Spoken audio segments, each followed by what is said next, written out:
आज तुम लोगों ने पुण्य करा होगा, शनिवार के दिन पूर्णिमा के दिन तुम्हें अष्ट सिद्धि नवनिधि मिल गई। आज किस्मत वाले हो गया।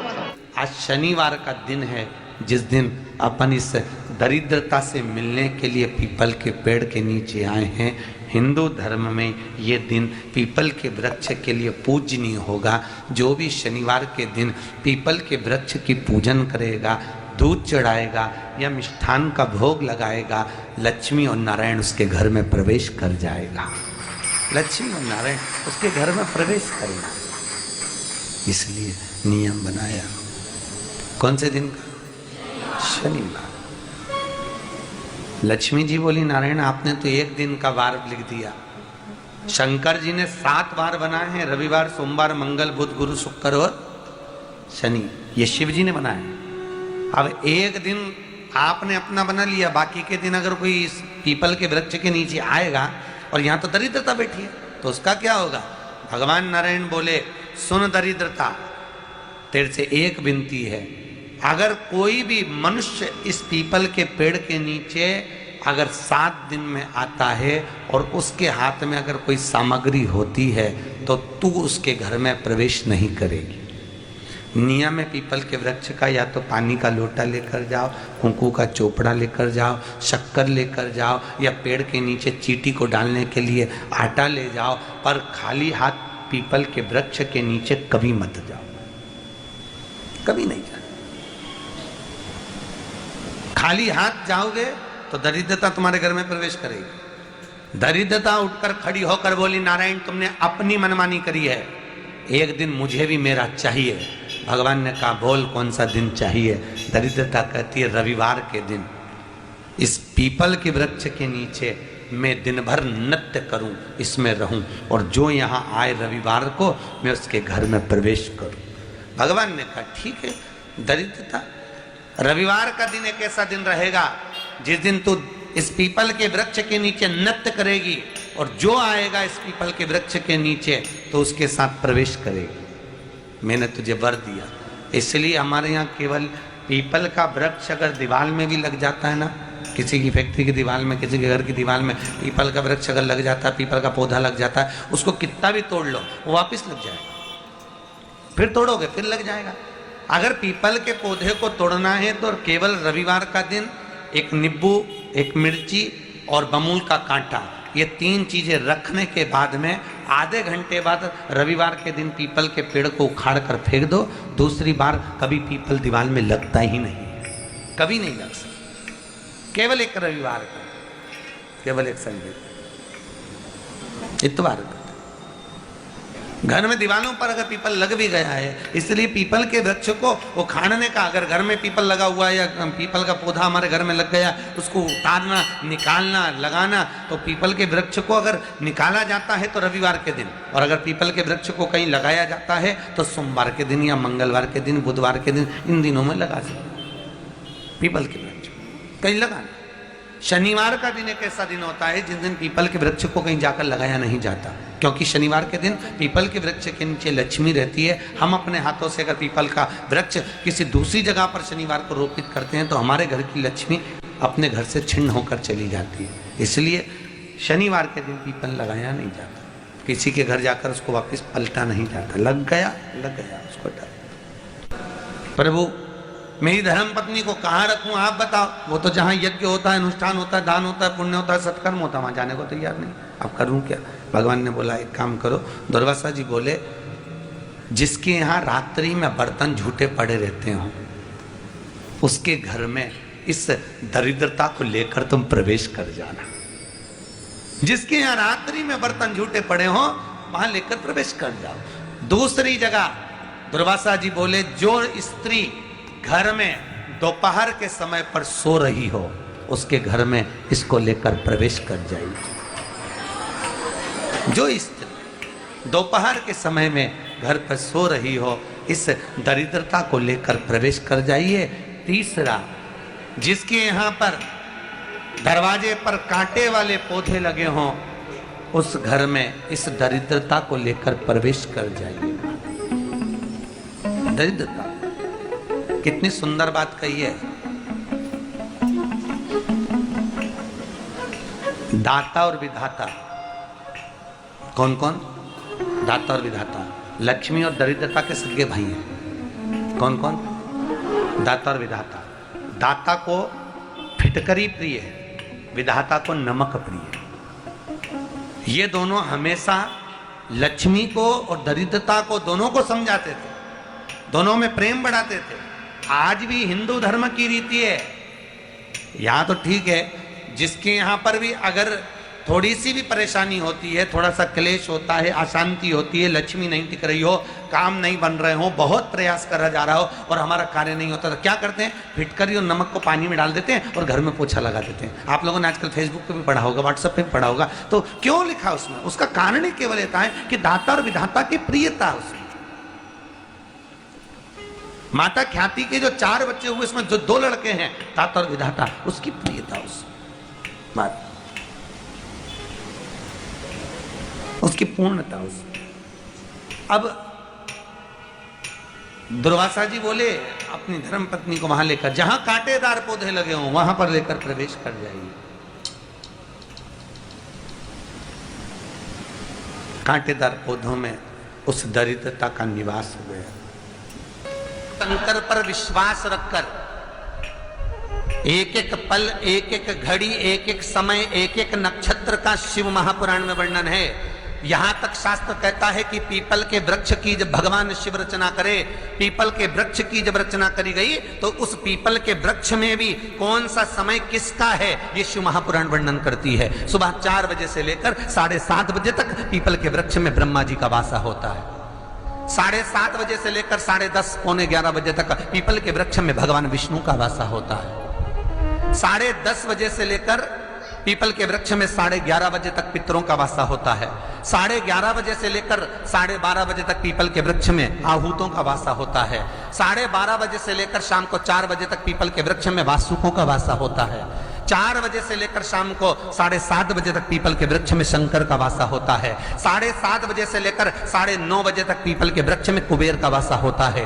9:30 बजे से लेकर फिर कुबेर के वृक्ष में अन्य देवों का वासा चालू हो जाता है। इसलिए हमारा हिंदू धर्म कहता है, हमारे शास्त्र कहते हैं कि पीपल के वृक्ष को जब पूजा जाता है, पीपल के वृक्ष की जब पूजन करी जाती है, तो सुबह 10:30, 11, ज्यादा से ज्यादा 11:30, ज्यादा से ज्यादा 12, उसके पहले पीपल के वृक्ष की पूजन कर लेना चाहिए। क्यों?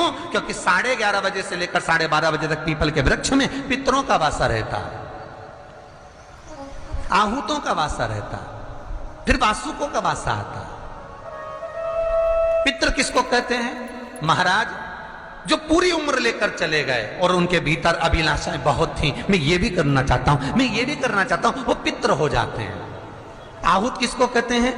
जिस माता के गर्भ में बच्चा जन्म ले और मर जाए, या 6 महीने का गर्भ धारण करने के बाद अवर्षण हो जाए, जीव पड़ने के बाद 6 महीने के बाद अगर बच्चा गर्भ में भी शांत हो जाता है, कुंवारी अवस्था में शांत हो जाता है, जिसका विवाह नहीं हुआ, ऐसा बच्चा जब शांत हो जाता है, अधोगति में कोई मर जाता है, सुसाइड कर कर, एक्सीडेंट में, किसी भी रूप में मर जाता है, तो वो आहूत कहलाता है।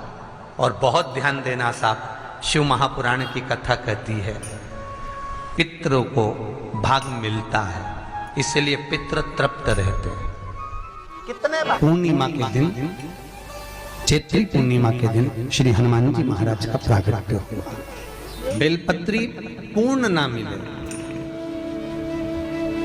एक समय ऐसा आता है कि बेलपत्रियों को कीड़े खा जाते हैं, खंडित हो जाती है, सूख जाती है, बेलपत्री पूर्ण ना मिले।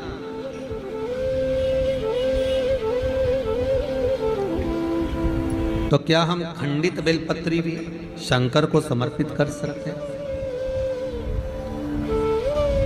देखिए प्रश्न कितना सुंदर है उसका। प्रश्न केवल एक व्यक्ति के लिए ये प्रश्न नहीं होता, ये प्रश्न जो करे जाते हैं ये जग कल्याण के लिए, सभी के लिए। मान लो अगर बेलपत्री साबुत नहीं है, बेलपत्री कहीं कीड़ा खा गया, कहीं बेलपत्री खंडित हो गई, कहीं बेलपत्री में कुछ तकलीफ है, मान लो कीड़ा हो गया या कुछ हो गया और वो खंडित है, तो क्या हम उसको ना चढ़ाएं कि चढ़ाएं?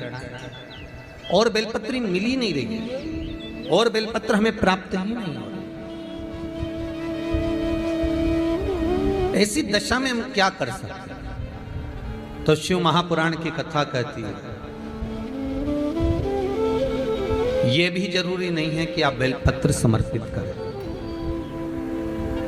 कितना सुंदर कहा है शिव महापुराण की कथा में कि हम ये भी नहीं कह रहे कि बेलपत्र आप समर्पित करें। अगर बेलपत्र खंडित है, टूटी पड़ी है और आपके पास में नहीं है तो शिव जी की चढ़ी हुई बेलपत्र को धोकर शंकर पर चढ़ा दें। उसने दूसरा प्रश्न लिखा, मान लो मंदिर में भी बेलपत्र नहीं हो तो? बहुत अच्छे प्रश्न है ये। मंदिर में भी बेलपत्र ना हो तो कितना सुंदर कहा। एक भजन आप लोग गाते हो कि मन मेरा मंदिर, आंखें दिया बाती, होठों की है तालियां, रोम फूलवाती।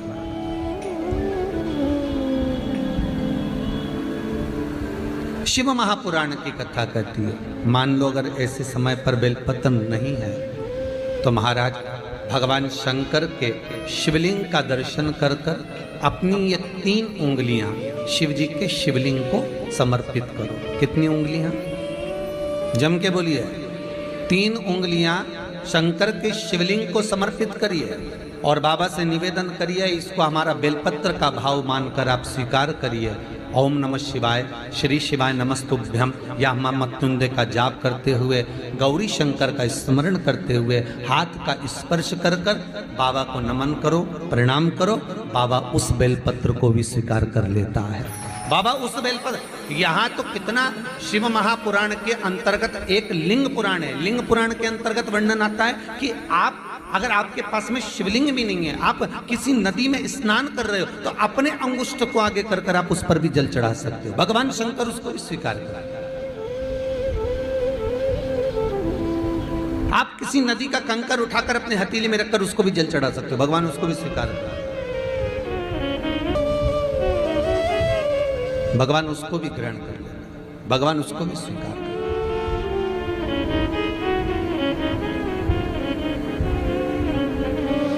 जैसे गाय के दूध में पड़ा हुआ बेलपत्री का एक पत्ता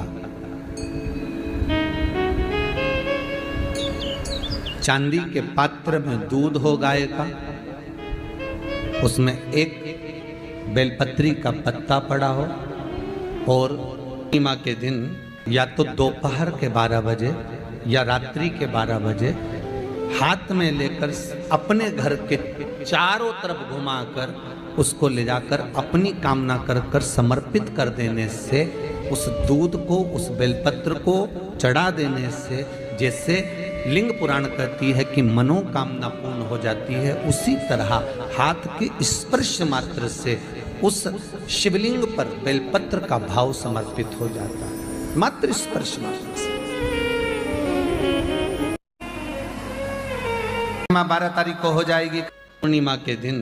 आप शाम को प्रदोष काल के समय 4:30 बजे से 6 बजे के बीच में 1 लोटा पानी, उसमें 5 बेलपत्र रखकर, एक कमलगट्टा डालकर भगवान चंद्रेश्वर महादेव के नाम से भगवान शंकर को चढ़ा दीजिए। आपकी जो कामना हो वो कामना कर कर चढ़ाएं। विनती करें चंद्रेश्वर महादेव को और निवेदन करें कि हमारा ये कार्य सफल हो। 1 महीने की पूर्णिमा को जिसके घर में दूध की सामग्री बनती हो, दूध की सामग्री तैयार होती हो, खीर प्रसाद तैयार होता हो, उसके घर में कभी क्लेश नहीं हो सकता।